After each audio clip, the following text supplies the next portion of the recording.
Hello and welcome to Spotlight Indie. I'm your host, Frasier Armitage, part-time robot, full-time nerd, and joining me today as co-host is Alex S. Bradshaw. Alex, how you doing? Doing really well, thank you. Doing great. It's been nice and sunny. Had some thunderstorms today, so feeling all the summer love today. How are you doing? I'm doing amazing. I'm doing awesome. As usual, that's like my Yeah, base level. yeah, So absolutely. it just gets better from there. So yeah. And joining me and Alex today is a real treat for everybody because it is an amazing author and also somebody who is running their very own or helping to run their very own indie publishing company. So this is a particularly awesome person to have in the indie community, and it's so nice to get to chat to the author of Sister Grimm, the is it CEO of ASAP? It No, is. not CEO. Go on. EIC. Yes, We editor don't in have any. chief, Yeah, editor in not chief of CEO. ASAP Imaginations. It is Laurie Cunningham, LA Cunningham. Hi, Laurie. How's it going? Yeah. I am great. I guess I was I gonna ask how are you, but you guys kind of already did that already. So Yeah, totally. Yeah, I'm just that I awkward person at the drive-in or drive-through where they're like, "Enjoy your drink," and you're like, "You too." Oh, I I tried mean, to give you bye. I tried to give you a promotion, Laurie, and you wouldn't take it. I tried That's to okay. CEO, and you're just like, no, I'm editor in chief. Yeah. It's like, I don't want the responsibility to be there. I'm not starting companies. I'm the second person, co-pilot. yeah, yeah. So, tell everybody who isn't aware of ASAP Imagination, what what is it, and how did it come to be? Because I think this is just the coolest story ever. So ASAP Imagination, it's it's like evolving lately because I want to say so it started off as a publisher and it started off very much just we're publishing our own comics and our own stories, and then we added an imprint called the Anyone World where we started publishing other people's stuff and then distributing stuff, and we have digital distribution for just everyone, even people we don't publish now. And then recently we've also added film, so there's ASAP Productions. So I'm just like, I don't know if you can just call us a publisher anymore because the film, now we're like a studio perhaps. Is that the next level up? But for now we're still just ASAP Imagination. We still call ourselves like a small press, but it's growing, and we just kind of follow what interests us and what passions we have. So film is where we've gone recently. It's amazing, and it all started because of you and your friend PA Hayden just getting together. Let's just do it, right? So it was actually him. I was like very not involved at the start. And he goes by Hades now. Mhm. But yeah, no, we like met each other when I was pregnant with my first, and he was still doing the 9 to 5 thing. And then basically he was done with the 9 to 5, and he decided to like him and one of his buddies had been submitting a comic to like some publishers and comic book companies like Dark Horse and stuff. Getting a lot of crickets back. So there's like, he was just kind of like, let's just start our own company. And then the other guy didn't really want to be involved with it. So Hades just went for it by himself. And then I was kind of on the side just cheerleading, being like, you can do it. And like, yeah, but then I was still trying to write while I was like pregnant and then with my newborn, and it was like not going well. And he's just like, well, what if we like work on this project together? And it was very much like a prose anthology. Like it was going to be 16 stories, and then I was done. Excuse me. And then, but one of the stories was a comic book. He's basically, this is a comic book character. And I'm like, all right, what does that mean to me? And he's like, well, you should write a comic book. And I was like, no. But at the same time, I was also like, but hypothetically, like, what would that entail?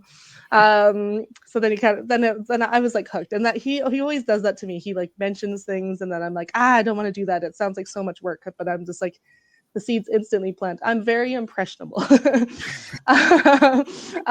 yeah, but it was basically one thing led to another. He was rolling with it, and he just kept pulling me in a little tighter. And then he's like, one point he's like, what if you're like the editor in chief? Because we'd like worked on this um charity anthology, which you're in, Frasier. Yeah. And that was kind of, had like an editor-in-chief role in there, and he was kind of like, you're already doing this, like, do you just want the title? And again, I was like, no, thank you. That sounds like way too much work. And he's like, but you're already doing the work. I'm like, fine. So yeah, so I've been doing that for, I don't know, all the years start to blur together now, like at least 4 years I think I've been doing that. Yeah, and things have grown. We've published all kinds of people, and I think we have like 11, I don't even, again, so I think we have 17 of our own comics now, like not just titles, but like for all the issues and stuff. And yeah, like the NE1 world has an insane amount of people on there now. So yeah, it's been fun and crazy, and now we're doing film. So yeah.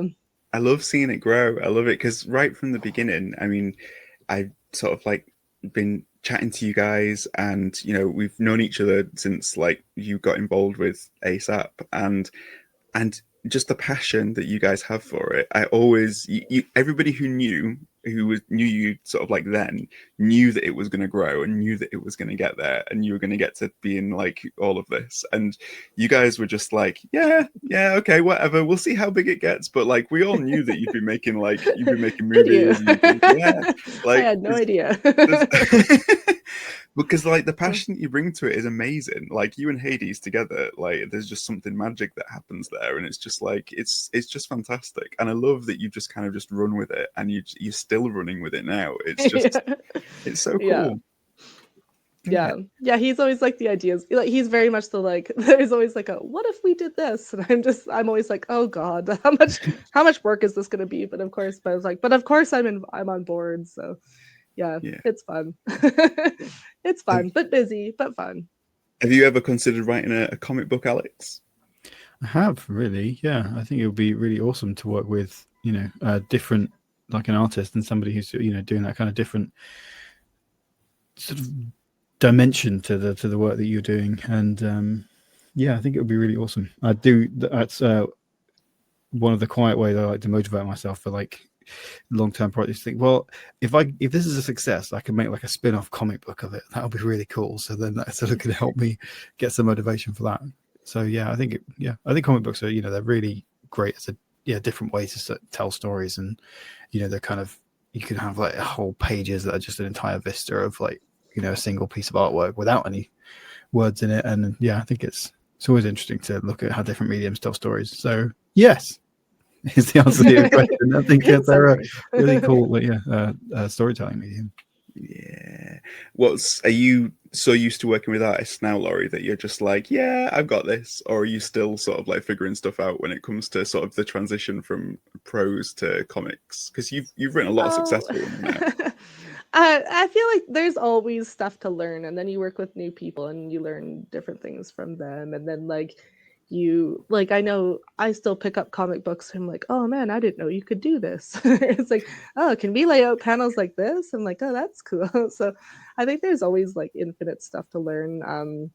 I feel like at the start, like I actually don't know when it happened, but I felt like I started off wanting to be a novelist, and I didn't have a ton of imposter syndrome for that for some reason. I'm just naively arrogant there. Of course, I'm a great writer. Literally never written a full novel. But I found when I switched into comics, because I like, and maybe that was it. Like growing up, I like read a ton, but like growing up, I didn't read a ton of comics. So like switching into comics, I felt like such a fraud. I was like, I don't know. It's like I'd only really seen movies, and then like read like Archie's or like Garfield or Calvin and Hobbes or whatever. So it's like not like the legit comics or whatever with like Batman and Superman. And I know one of my first thoughts was like, all right, I'm gonna read Batman. And then I like looked it up. I'm like, oh, Batman's been around for like 80 years. I'm like, I'm not gonna read all about it. It's like I don't even know if you can find all the issues anymore. I'm sure you can't. Or I guess there's a price for everything. I'm sure you could if you had some bank. But yeah, so I think just kind of getting into it, but thankfully like the indie community was really welcoming, and like no one made me feel like I didn't belong. And I know even like Hades, he's just like, there's a ton of stuff I don't know. He's just like, you don't have to know everything. He's just like, just read what you're interested in. And I know still with like I go to Comic Cons and like there's so many people dressed up as like anime characters, and I know that like manga anime, like there's like blurred lines there, but it's like I really don't know that world at all. And I'm always just like, who are you dressed up as? Like there's a few people where I recognize them, like, all right, all you guys are Dragon Slayer. Like I've asked the questions enough and like I can kind of slot people into like where they belong, but like I've still like never dove into things. So it's interesting to, yeah, I don't know, it's fun, and but somewhere along the line I feel like I did kind of just accept that I don't know everything, and like that imposter syndrome, maybe it's just I've been in it long enough now, I don't know, but it feels a little bit more like I belong, and the imposter syndrome still a little bit there. There's still days where you're like, everything I do is garbage. Burn everything to the ground and quit this. Who cares? Those are super fun days. but thankfully they're like pretty rare, and it's usually I got other stress going on. I've just been sick for days or weeks or whatever. So it's like I'm over this. But mental health is important.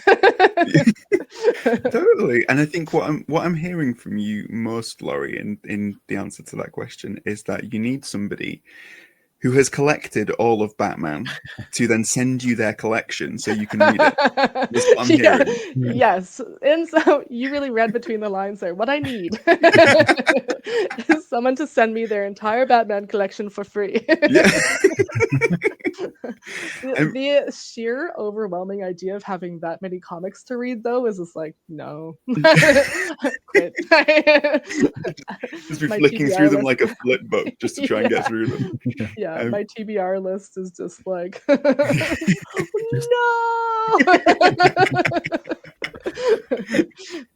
At that point, your TBR list is just one word, and it's Batman.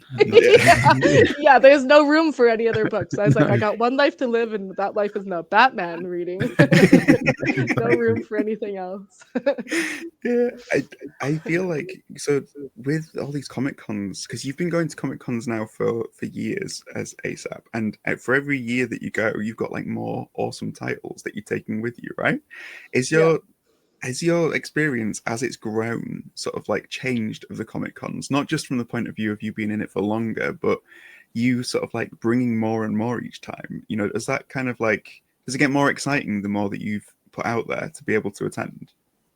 Yeah, I think it's tons of fun, and because you never know how people are going to react to things, and like I feel like every time you go, you're learning stuff, and like unfortunately, because every time we have like a new book or a new product, like the first thing you do is like completely change your table display, because the previous con, you're like, okay, I think this is working, everything's great, and then like you go to the next one, you're like, damn it, I have a new book and it doesn't fit anywhere, so you have to like completely change things. And I think I used to like be like a lot of people and like make our booth look pretty and stuff, but now we have so much stuff that if you add all this like clutter on the table, there's like too much to see. So now I'm just like minimalist and like take everything off from like I've mentioned, it's like we have a graphic novel now, and I was like joking with Hades, like I'm just gonna keep everything under the table and just have that.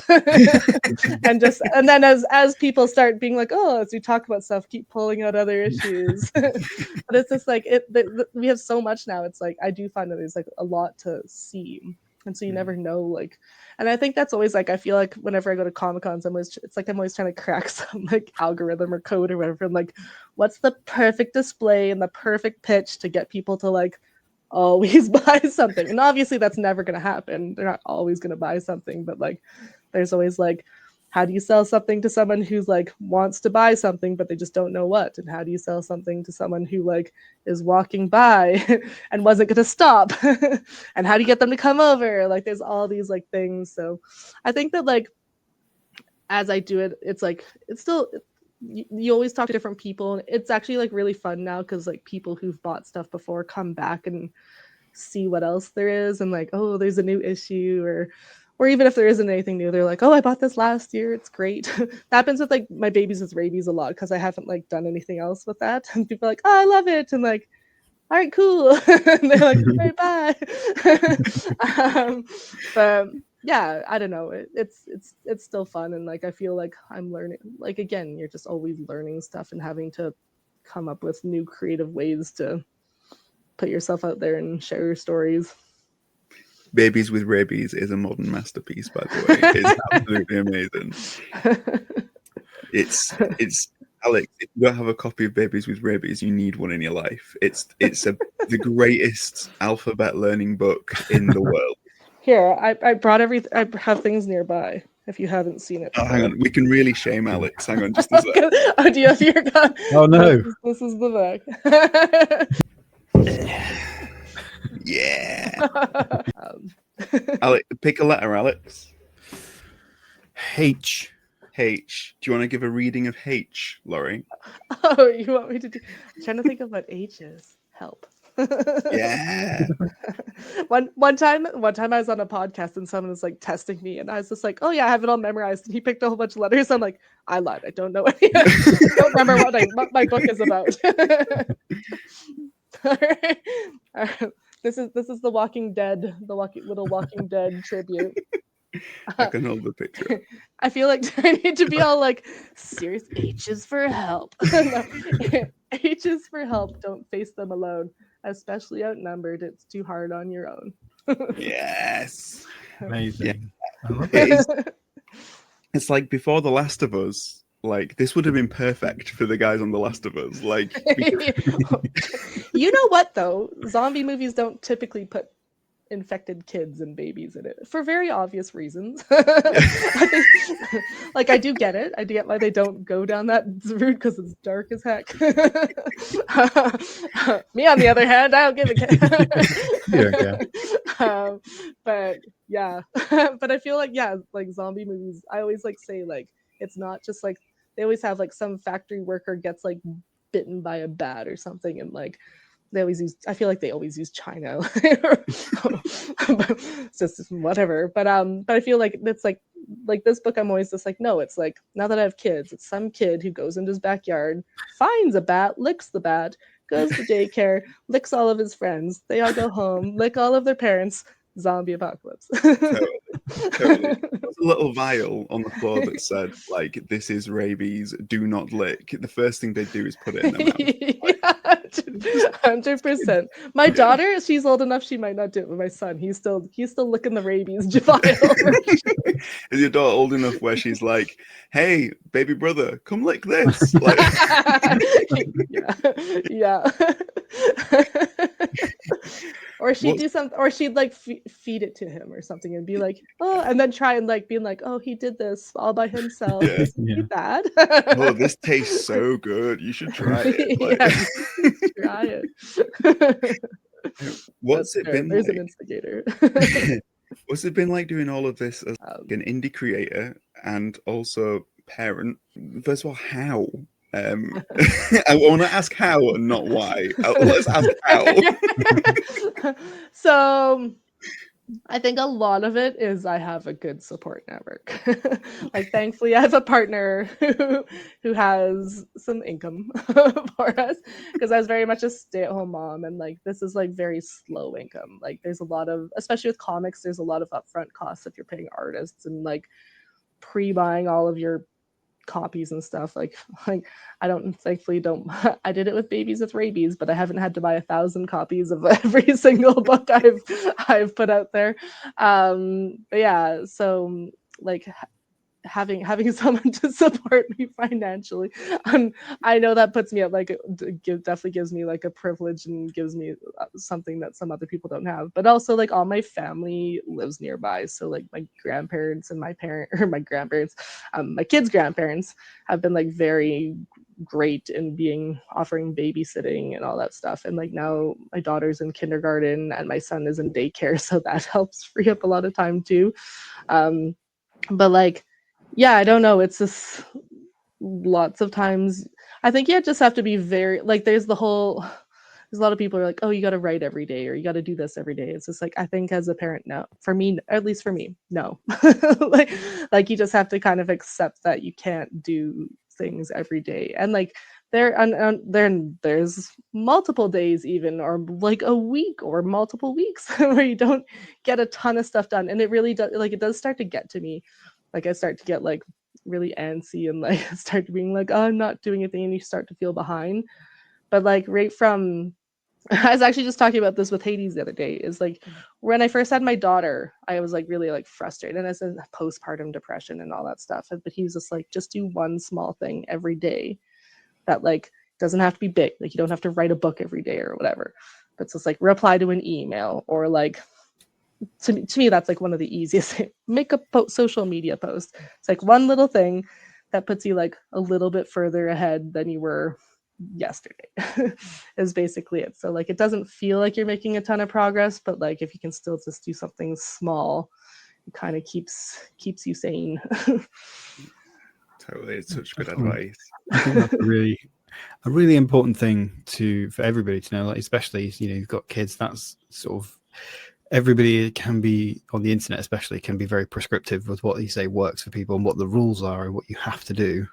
But it's really important to remember that they don't work for everybody. The people who are espousing those, like, yeah, they work for them, but maybe it is just, you say like writing a quick social media post that says, oh, I had cereal today, thumbs up, or whatever else it is, just something tiny. Or even, I remember seeing some writers schedule like posting like, oh, I usually schedule like to do 1,200 words on like a Thursday, and every other day it's like 200. And it was just that little thing like, oh my God, I don't have to do like the same amount every day.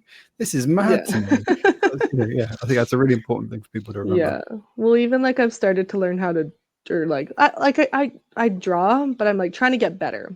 But like there's like that 10,000 hours like thing that to become a master at something. And like right now I set up a YouTube show so I can draw 1 hour a week. Like if everything else goes to hell, I can draw 1 hour a week, and that is no way to become a 10,000 hour master at something. But at least once a week, in the bare minimum, I have that. Like, oh, you 1 say hour. that now. A couple of weeks from now, we're gonna be, yeah.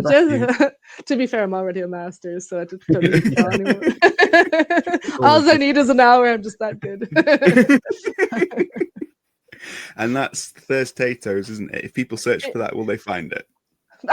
I think so. It feels like a fairly unique name. Yeah, I think so. So I would think that that would find it. It's on YouTube. And it comes from your first comic book that you made from start to finish all by yourself, right? With the potatoes. So yeah.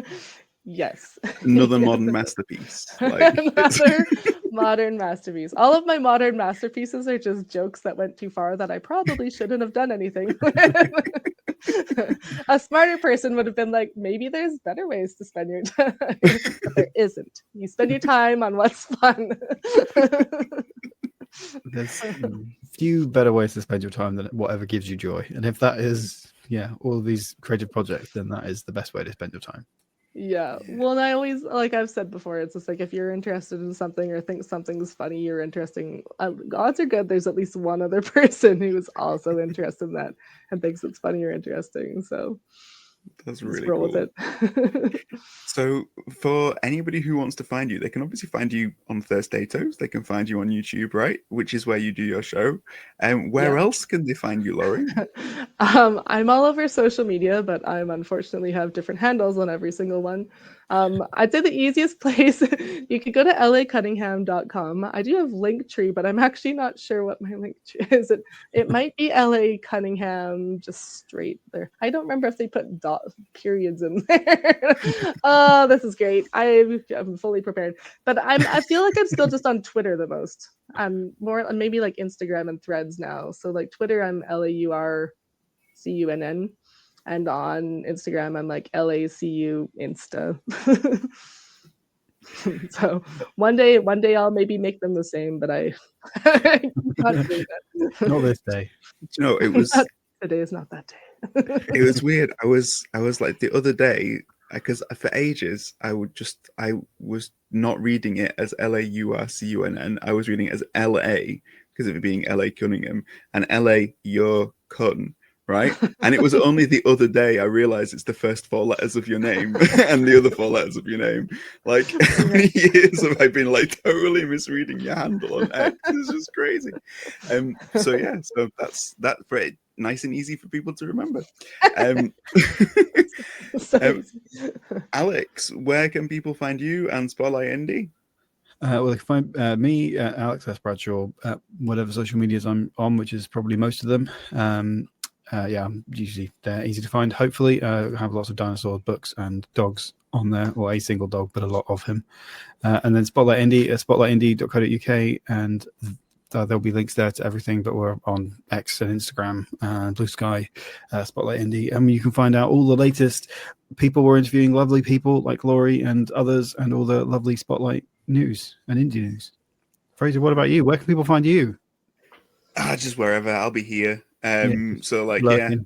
yeah, everyone knows where to find me already. It's like, it's all good. And if you don't, then where have you been? Like, just go back and start watching from the beginning of these videos instantly, and then you'll find out where to find me. So if they don't know where to find you, it's on them.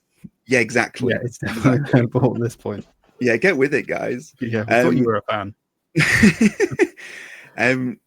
Laurie is going to be with us over the next couple of weeks. So next time she's going to be rolling for insight, and then the week after that she's going to be helping us answer a question that is obviously not a stupid question, because there's no such thing as a stupid question. So in the meantime, go find Laurie, go check out ASAP Imagination, go buy Babies with Rabies, and send her Batman. And we will see you next time on Spotlight Indie.